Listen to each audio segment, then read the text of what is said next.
Hi everyone, you won't frickin' believe what happened, but I'm recording this rather late because I had like a false memory that I did record the audio, and then I was like, well, Monday is here, time to edit the video, and that's when I discovered that it was in fact a false memory. And I had not, in fact, recorded this audio, so now I'm gonna you know how it goes. Gotta go fast. Whatever. But yeah, that happened.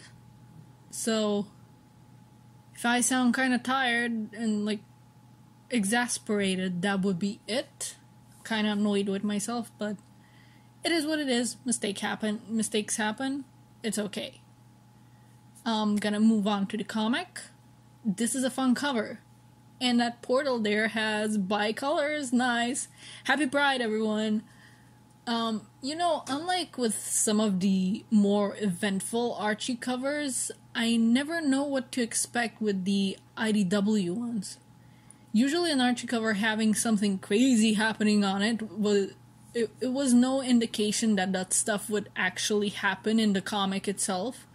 Usually it didn't, but IDW has had crazy stuff happening in covers before that did end up happening in the issue, including the world getting flipped upside down with the last issue. So I have no idea what to expect here. But that's basically so while Bill, Orbot, and Cubot aren't in the virtual reality world so far this arc, maybe they'll end up there, or maybe we will get a bicolored big swirly portal. Who knows? Anything goes. Okay, now, I know normally I don't focus on the credits in the actual video, but I found this interesting. We not only have 2 artists, but 2 inkers and 2 colorists. I think they needed extra help getting this issue out the door since we're getting new comic content every week through all of June. Not to mention the anniversary comic is way longer than the regular issues, so that would have taken a lot of work too.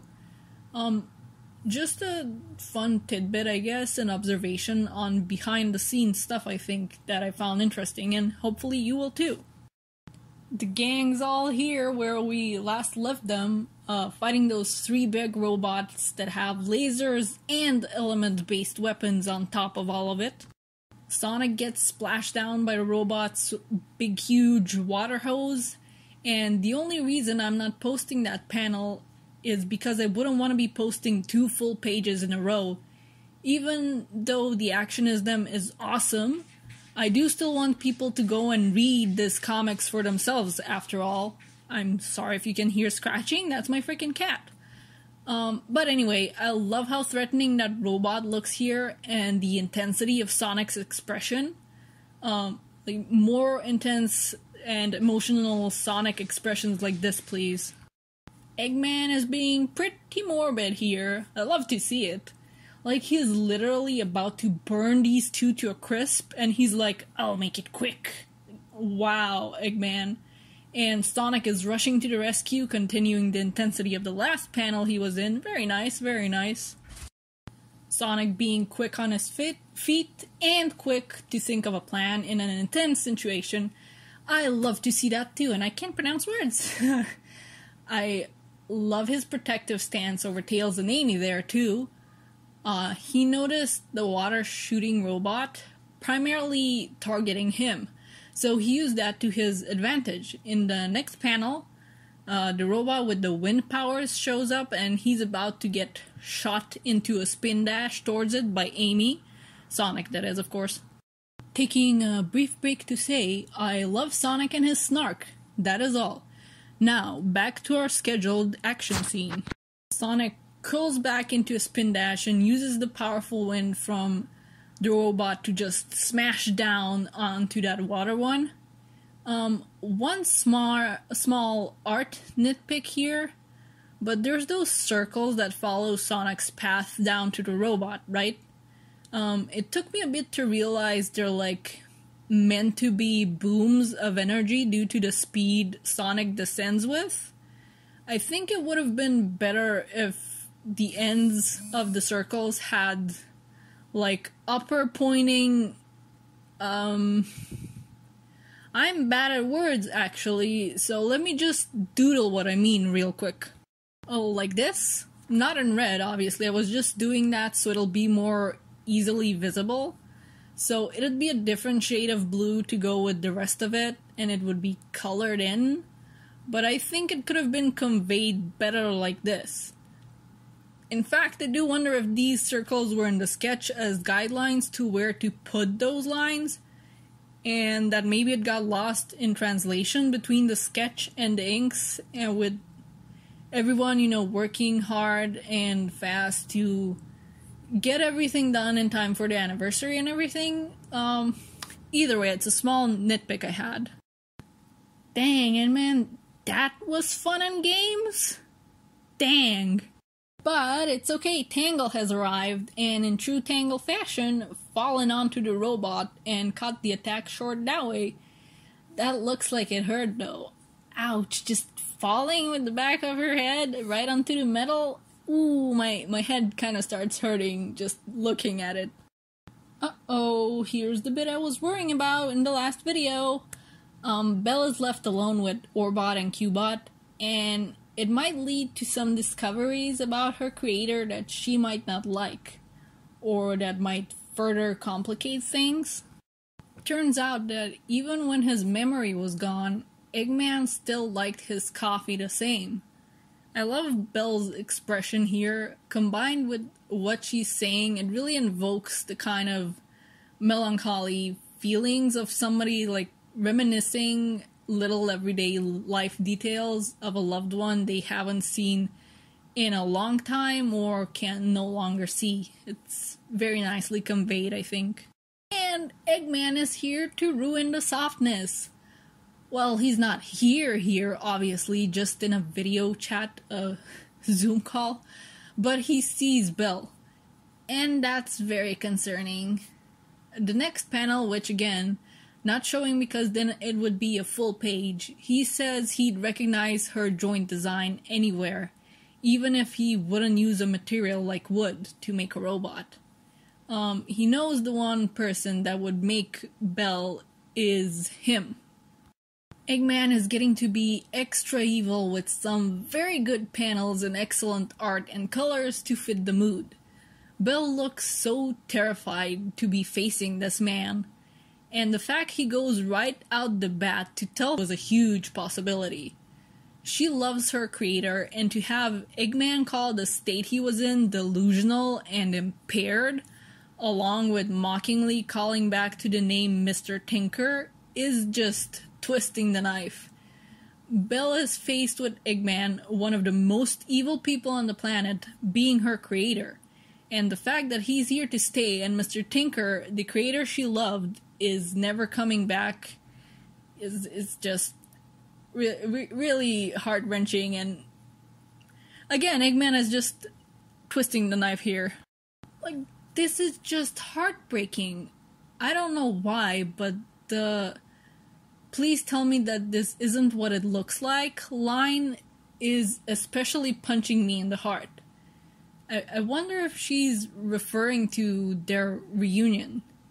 It's really sad to see her have to come face to face with the fact that the man currently trying to destroy her newly found friends is the same man that made her.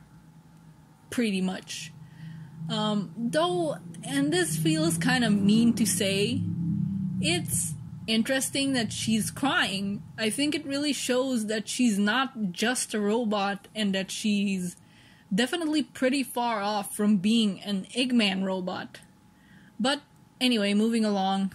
Intrigued by Belle caring for his alter ego, or rather ego, sorry, not sorry, or perhaps just wanting to be evil and twist that knife further, or maybe both, Eggman starts explaining how the tower everyone is in came to be, and how he wasn't satisfied with just testing his machines out in the real world anymore. Okay, sorry, but this is one of those pages I'm gonna post in full bits more or less because it's super great and just really packs a punch.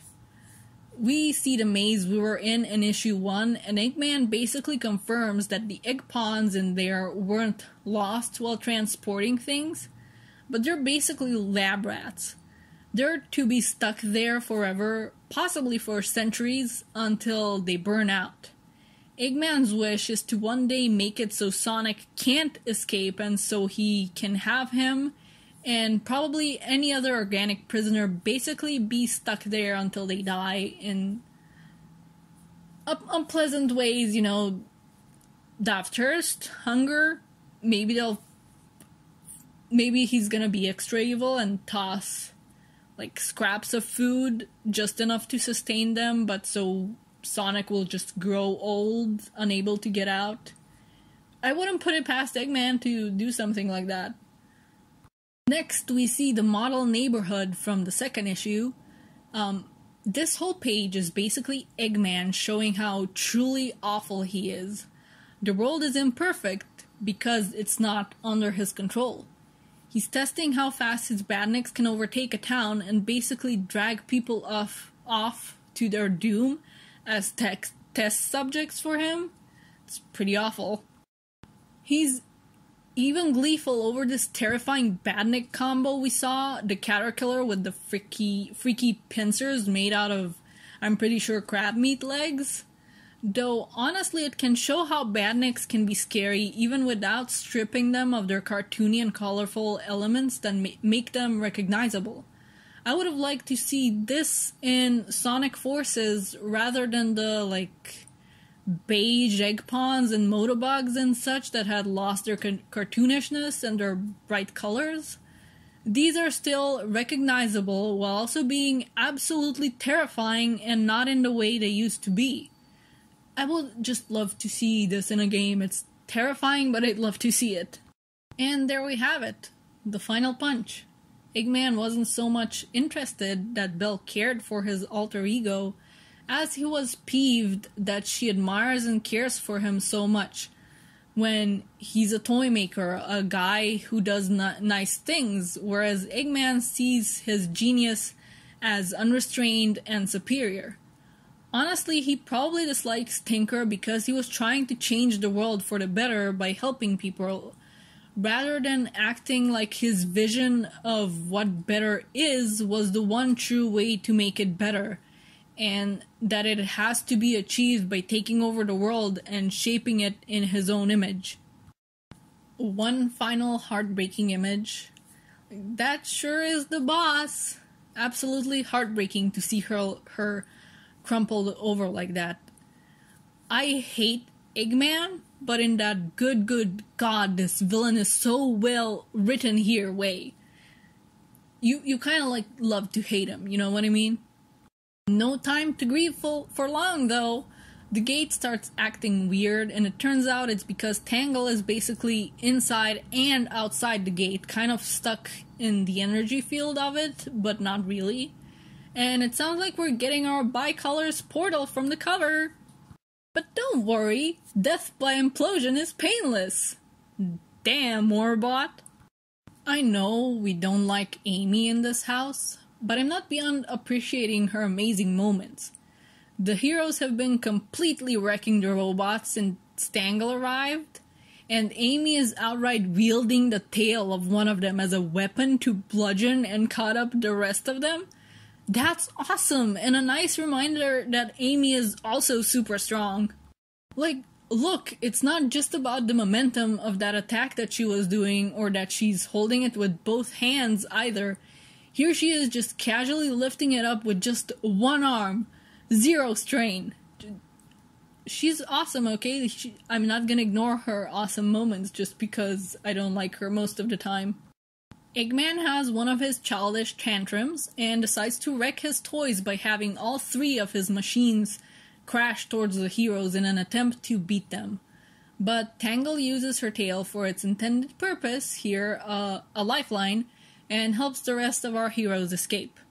They do make it out of the virtual world without any further incidents there, but are immediately faced with the danger of the gate overloading and collapsing in on itself. It starts pulling everyone, Orbot and Cubot included, thankfully needs to get out fast. Also, this page is extra super obviously, obviously has Evan Stanley's art here. Not that it wasn't the case before, but it's super obvious here for some reason. And seeing her art with a style of inks that's not like her own, like a thicker style of inks, is kind of bizarre in a fun way. It's like when I ink my brother's sketches. It's really obviously their style, but not their inks, and it's super fun to see. It's like a fun collab between friends, you know? Theirs are bicolors, and they just barely make it out of there as the whole tower gets destroyed in what's collapse of reality and virtual reality, or that's what it looks like, I guess. That orb it gets destroyed in kind of reminds me of, God, I'm gonna say it, but an attack in Sonic Chronicles. It was like a spacey orb looking one, and it was one of the few cool looking attacks in that game. Anyway, Eggman gets some eye strain with no warning, aka he gets to feel the same as players in Speed Battle felt when going up against the Call before the visual effects of captive light were fixed, so they wouldn't burn your eyes like Eggman's do here. Anyways, while our heroes fly off into the sunrise, Eggman is suffering, and I guess Sonic and Co. were in the tower in the virtual reality most of the day and throughout the whole night. They must be super tired. They're pondering what to do about Orbot and Cubot, and it seems like Belle might be dealing with some feelings of guilt. I wonder if she feels like Mr. Tinker reverted back to Eggman because of her? Like, is she feeling like she wasn't good enough and like he wouldn't have reverted if she was? He just tossed Orbot and Cubot off, which is fine. They're taking it as an excuse to take a vacation. Good for them. Is that a mini story we're getting? Orbot and Cubot on vacation? Them trying to get metal in on their shenanigans? I think it will be funny. I'd like to see that. Maybe in a future annual as a mini story? Maybe. But the heartbreaks with Belle just won't stop coming. She further shows she isn't very good at trying to lie and decides to just come out with the truth. It sounds like she might have been in that village Mr. Tinker stayed at that fitted back into a monster when it was the first place he attacked with the Zombot virus. People told her he was a monster, but she was pretty much in denial and a bit naive, thinking she could change his mind by talking to him. And it's pretty sad. Like, everybody around here has dealt with Eggman long enough to know that talking while he's Eggman doesn't really help. Tangle is here with the things Belle needs to hear again. Like she was in the beginning of this issue, and well, not this issue, but I meant the arc words. And she outright calls Mr. Tinkler Bill's dad. I think it's nice, even nicer that no one's acting like Belle is bad just because Eggman technically built her. And we get this nice final page of them flying back home with a pretty sky for a backdrop. And look, they're tiny, but Orbot and Cubot are floating in the water there on the left. Maybe they'll wash up on a nice shore to have a vacation on. But that was a nice conclusion to Belle's character arc, one that hopefully won't be the last, and I hear it won't be. It didn't take too long or too quick, it was just right, in my opinion. I do kind of worry for her future, though. I worry that Eggman will further hurt her emotionally if she faces him again, or that he might try and reprogram her, because after all, she is a robot different as she is to the usual robots. But she also has a nice future with the restoration, which is comforting. Next time, the Deadly Six are returning. It's incredible that like 1 or 2 years ago, I would have dreaded that. But these comics have handled them well. They've expanded on their characters and made them likable, especially Zavok. But I've rambled about that in other videos on the matter, and I'm sure I'll have more rambles in store with them coming back into the next arc. I know there's preview pages up already, but I tend not to look at those much, so I don't end up spoiling myself too much. So we'll see what's in store next. It's definitely an exciting month for Sonic fans and for IDW Sonic fans. We've got a lot of goodies coming. But yeah, that'll be it. That was a nice arc. I know some people are like, but why wasn't there a twist with Eggman and with Belle? But stories don't always need twists. And the build-up to the moment was nice because you know Eggman can't be reasoned with and that he'll stay Eggman, but some part of you hopes that something will be different and that Belle will get a bit more happiness and closure, which she does get closure, but it's not the kind she wanted. It's not the happy kind of closure. So it was nice. The build-up was nice, and then that final moment where Eggman basically insults Tinker and more or less insults her, and he's like, I made you. It just punches you extra hard with that build-up, and that was super nice. But those are all my thoughts on this issue, I figure. So, that'll be it. See you when I see ya. Bye-bye.